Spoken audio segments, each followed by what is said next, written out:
હાલમાં દેશભરના ઘણા રાજ્યોમાં મતદાર યાદીઓનું એસઆઈઆર અભિયાન ચલાવવામાં આવી રહ્યું છે. આ મતદારોની ચકાસણી માટે ફોર્મ ભરવાનું કહેવામાં આવી રહ્યું છે.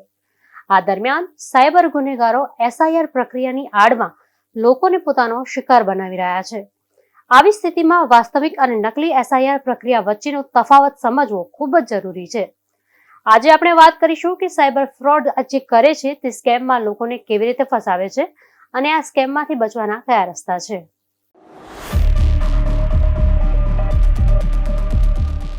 એસઆઈઆર અથવા સ્પેશિયલ ઇન્ટેન્સિવ રિવિઝન ભારતના ચૂંટણી પંચ દ્વારા હાથ ધરવામાં આવતી ડોર ટુ ડોર મતદાર યાદી ચકાસણી પ્રક્રિયા છે.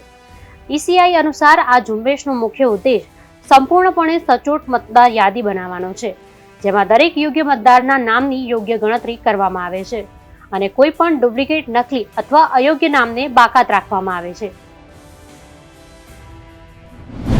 એસઆઈઆરના નામે સ્કેમ કેવી રીતે થઈ રહ્યું છે? તો સાયબર ગુનેગારો એસઆઈઆરના નામે લોકોને નકલી લિંક્સ અને એપીકે ફાઇલ મોકલી રહ્યા છે. તેઓ ચૂંટણી અધિકારી હોવાનો દાવો કરી ફોન કરીને કહે છે કે તમારું નામ મતદાર યાદીમાંથી દૂર થઈ શકે છે. આ ફોર્મ તાત્કાલિક ભરો. લોકો લિંક અથવા ફાઇલ ખોલતાની સાથે જ ગુનેગારો તેમના મોબાઈલ ફોનનો એક્સેસ મેળવી લે છે અને પછી તેઓ ઓટીપી માંગે છે અને બેંક ખાતું ખાલી કરી નાખે છે અથવા ફોનનો ડેટા ચોરી કરે છે.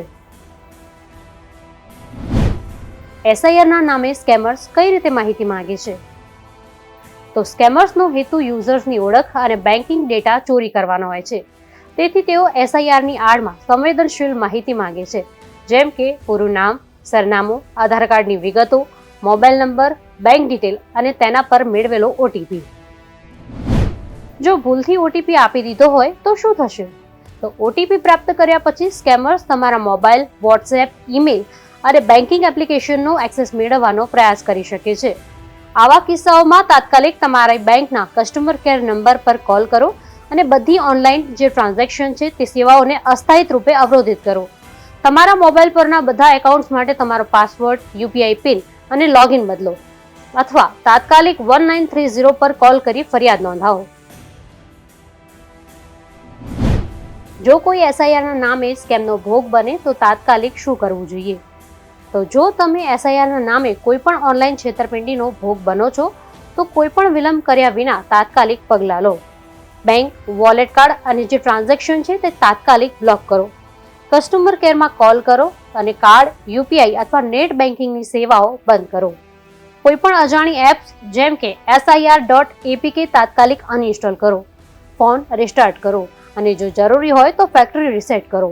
ઈમેલ, યુપીઆઈ, બેન્કિંગ એપ્સ અને સોશિયલ મીડિયાના પાસવર્ડ તાત્કાલિકપણે બદલી કાઢો.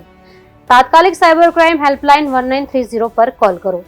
ફરિયાદ જેટલી જલ્દી નોંધાય, પૈસા પાછા મળવાની શક્યતા પણ એટલી વધી જાય છે.